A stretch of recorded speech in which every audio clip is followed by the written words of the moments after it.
Excellent, Chair. The meeting is now live. Perfect. Thank you, Eric. Appreciate that. So I will call the meeting to order, and I'll start with the acknowledgement. Acknowledge that the Halifax Regional Municipality is located in Mi'kma'ki, the ancestral and traditional lands of the Mi'kmaq people. The municipality acknowledges the peace and friendship treaty signed in this territory and recognizes that we are all treaty people. So next step, approval of minutes from October 26th. Would someone like to move that? So moved. Oh, there's Councillor Clary. Thank you. Second, Councillor Mason. All in favor? Aye. All opposed? Nothing. So the minutes are carried. Approval of the order of business and additions and deletions. Ms. Clerk. There are no additions or deletions from the clerk's office. Excellent. Anything from members of council? Hearing none. Can I get a motion to approve the order of business? So moved. Moved by Councillor Mancini. Or other? Sorry, who was the second? Mason. Mason. Excellent. So we've got that moved and second. All in favor? Aye. All opposed? Okay, that's carried. So we have an approved order of business. So business arising out of the minutes, there are none. Calls for declarations of conflict of interest. Seeing lots of head shaking. Motions of reconsideration, we have none. We have no motions of rescission. There is no deferred business. There are no tabled matters. We have no public hearings. Ms. Clerk, do we have any correspondence, petitions, or delegations?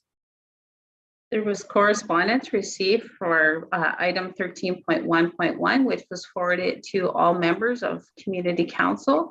And there are no petitions from the clerk's office and no presentations. Thank you. Is there any petitions from members of council? More head shakes.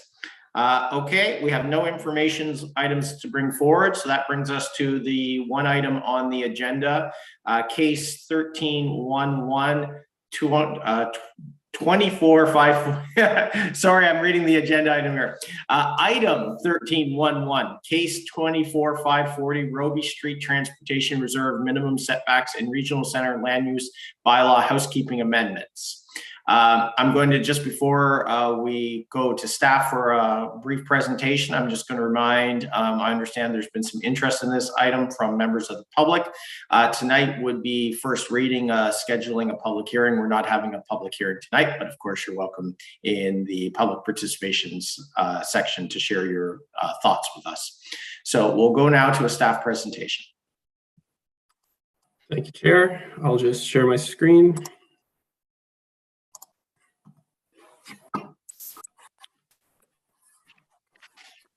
Thank you, Chair, members of Community Council. Ross Grant from Community Policy Team, Planning and Development here to discuss case 24540, Robie Street Transportation Reserve minimum setbacks and regional center land use bylaw housekeeping amendments.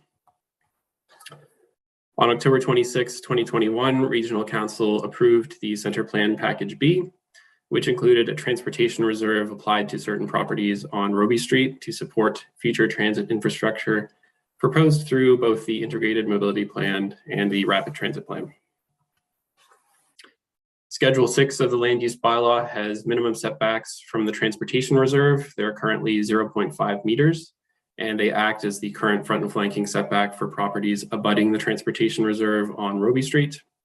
Schedule 18 of the Land Use Bylaw is the standard front and flanking setbacks, and on Robie Street, those range between 1.5 and 3 meters.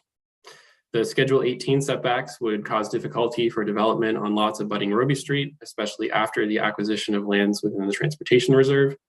And there's also an inconsistency when the lands in the Transportation Reserve are acquired, the front and flanking setback on Schedule 18 applies, not the Transportation Reserve setback. So to be consistent, the Schedule 18 front and flanking setbacks should match those applied currently via the Transportation Reserve, and that is 0.5 meters.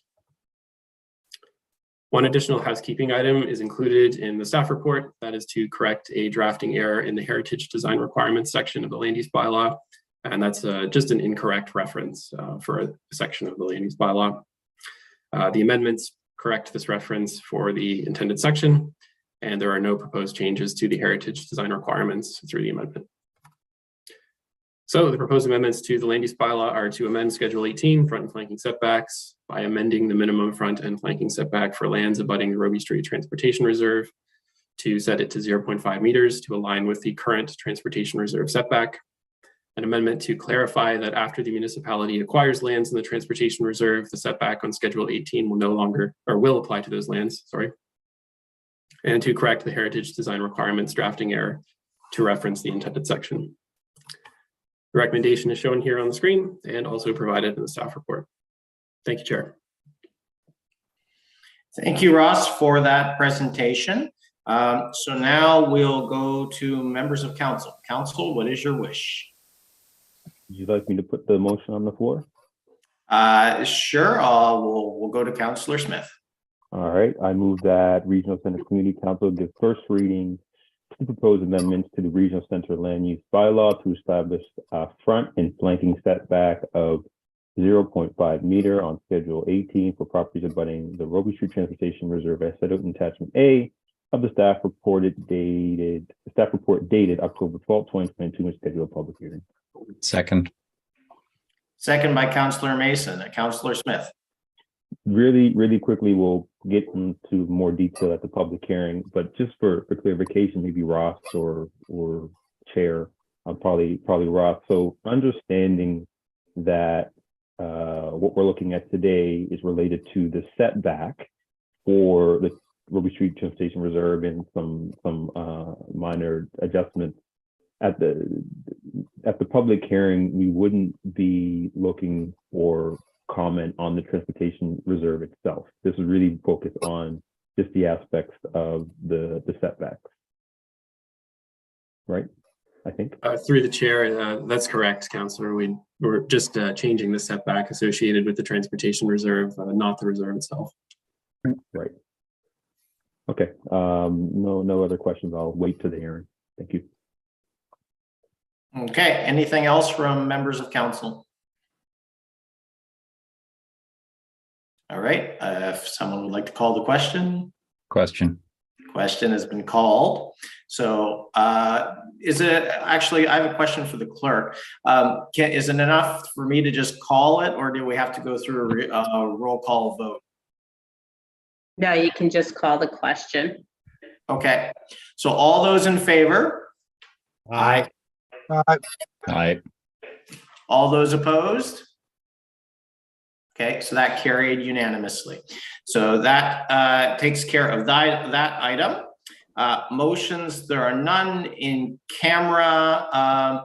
We do have minutes to approve. Would someone like to move the in-camera minutes? Happy to move those, Mr. Chair. He did, yeah, but yeah, so. Move by, oops, someone's not on mute. Moved by Councillor Cleary, and do we have a second? Second by Councillor Smith. All those in favor?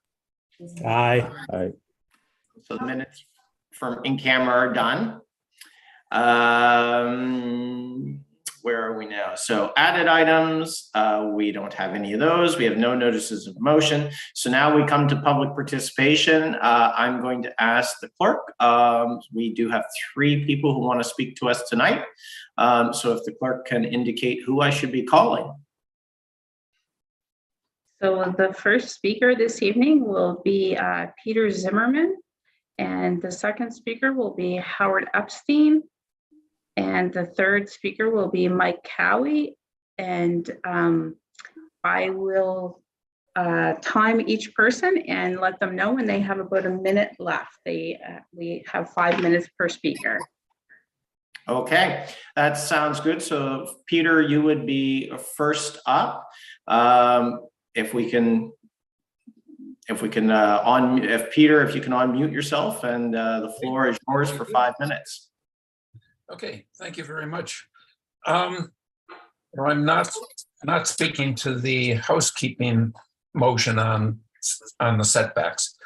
I'm speaking as chair of the Halifax Cycling Coalition, as a very long time person who's interested in the state of our city and especially its transportation. I'd like to speak to the underlying assumption of the reserve. I'd say that the Roby Street should not be widened. As I look at the charts and the possible changes, I notice that a very large number of crosswalks become longer, and they become, in greater length, a greater obstacle to pedestrian use. I think there are also ways to have the express bus lanes on that street without requiring building extra lanes. I think it could be redesigned to service with only 3 vehicle lanes, with redesigned intersections to provide safer crosswalks for pedestrians and for cyclists.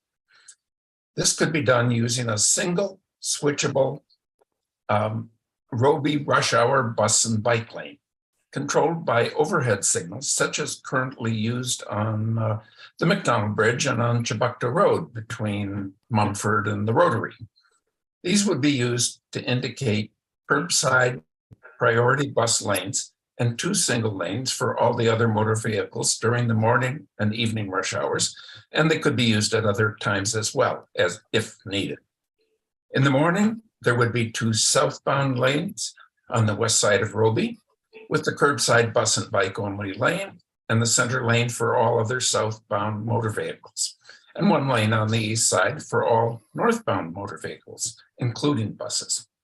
In the afternoon, evening, there would be 2 northbound lanes on the east side, the curbside lane of bus and bike only, and the center lane for all other motor vehicles. And again, the west side southbound lane would accommodate all motor vehicles heading that direction.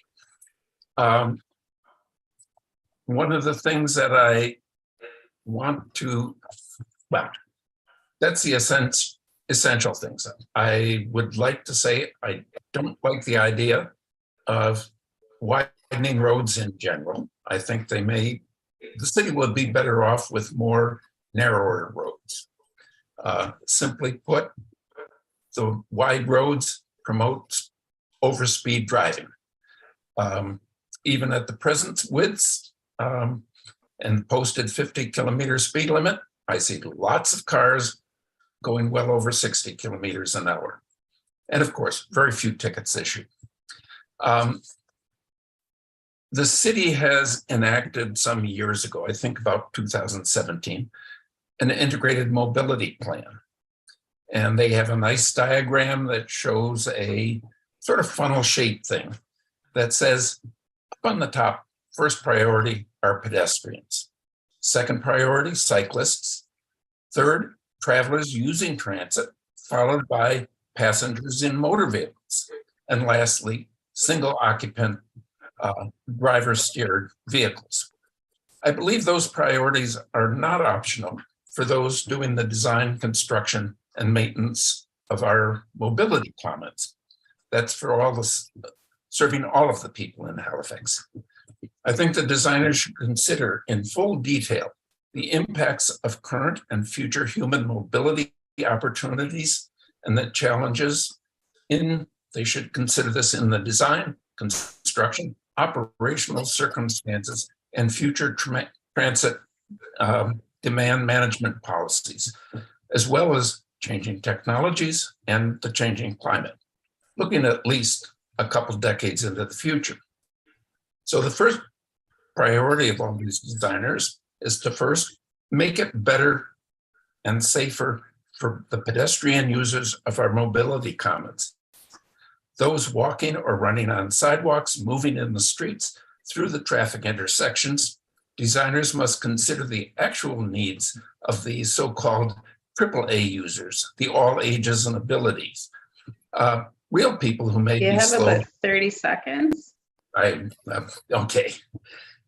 Second, they should consider the bicycles. Thirdly, transit users must be considered. And transit users are by and large pedestrians. And after they've taken care of designing for all those users of this or any other road, then they can look at what the cars need and the drivers of the cars. I'll leave We're it at 5. Thanks so much. Well, that was perfectly timed there, Peter, for a conclusion. Thank you. So next up, I believe would be Howard Epstein. Thank you very much. Like Peter Zimmer and Mike Cowie, who I see have also asked to speak, I've been a resident of this immediate neighborhood for about 30 years. I know Mr. Cowie, Mr. Zimmer. They likewise have been here as residents and homeowners in this area for about the same number of years. We're all taxpayers. We're longtime residents of the streets immediately adjacent to this portion of Roby. I know the area very well, as do they. And of course, I was on council from 1994 to 1998, and my area, my district included this portion of Roby Street. The proposal that was incorporated into the transportation corridor when it was adopted was not a new proposal. When I was on council, it was being advocated for by the transportation staff, and I refused to allow it to go forward. It seemed to me to be wrong in principle, and it was wrong then, and it is wrong now for the very reasons that I set out in the brief letter that I sent via the staff to this community council. To which I would add, knowing full well that this is not a public hearing, but and that you've already voted on the one item that drew this to our attention yet again, that is the setbacks. I would add that there's an additional reason, which is the HRM could save money by not expanding this or any other roads at all, and reallocate funds to other forms of transportation, with preference, of course, for public transportation spending. What these comments amount to, mine, and as I understand them, Peter Zimmer's, which I'm happy to adopt, is a request that you rethink the portion of the MPS that designates this as a transportation corridor. And in addition to having now voted on the setbacks, which can be treated as a separate matter, I would ask this community council to ask for a staff report on the pros and cons of removing this area as a transportation corridor, and for the process, notes on the process that would be involved in doing that. So with that, thank you for your attention.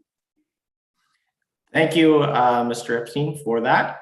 And so now we'll go to our third speaker tonight, and I think it was a Wheeler, if I recall correctly from the opening. Mike Cowie.